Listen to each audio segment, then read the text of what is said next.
Hi,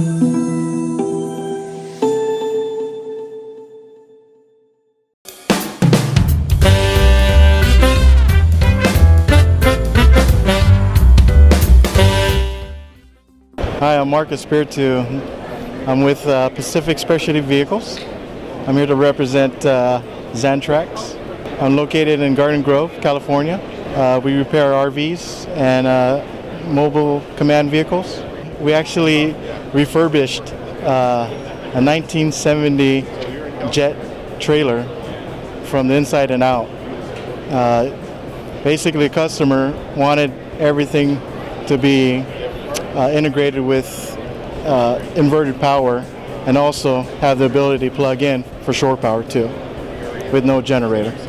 I do a lot of AC power, DC power. My background is electrical engineering, so I have a lot of knowledge in actually designing electrical systems when it comes to 110 to 240, 12 volts, 24 volts, especially on Prevost buses. I've done a special build for Louisiana when the oil refineries need a command vehicle. They bring their whole command center at that location, and they can remote using that command center to the barge.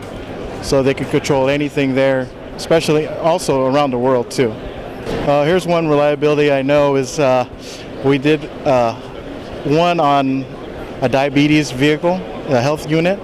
So if their generator goes down or they're out of fuel and there's no shore power, they bring in the battery system up, which would power the inverter. So that inverter basically powers all the 110 outlets in the vehicle. It could only accommodate maybe one air conditioner for a short period of time. That's all depending on the battery bank. And since the AGM batteries came out, a lot of the batteries could be installed in tight spots and any location where not a lot of fumes would basically affect the cabin of the vehicle. Installed the Freedom 458 on a surveillance vehicle, which had to be ran for 8 hours minimum, a max 10.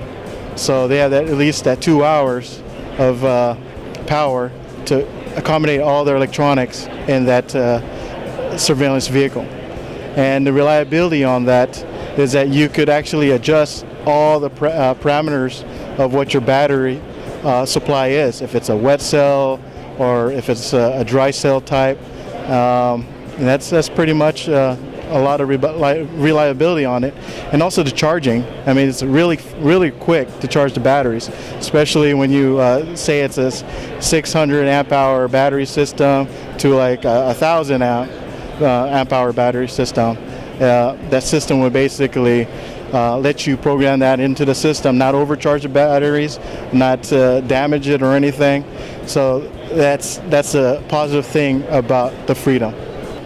We use the Q-Small auto eject, especially for fire vehicles. So if you have the True Charge in there, and a Q-Small has their own charging, but I truly like the Xantrex better than the Q-Small charging system. So I basically use their Q-Small auto eject to power the Xantrex. What's unique about my company is there's not a lot of us around that know the background. I was actually challenged by the top guy in LAPD before we did a bid. He wanted to make sure that I was legitimate on what I wrote in the specs, and all the questions he asked basically was answered to the best of my knowledge. And when we went through that bid, we actually won it, and they gave that project to us. So I recommend all the products, especially the True Charge and all the Freedom lines that they have. They're rugged. You could basically use them on marine applications, a lot of RVs, especially on trailers. And not a lot of traders have them, but a lot of times they bring a portable power, but when they want to power up something at night, have it quiet time, I recommend a lot of the industries out there and customers to put them in the trailers so they can accommodate on the nighttime hours, so you don't have to run a generator at all.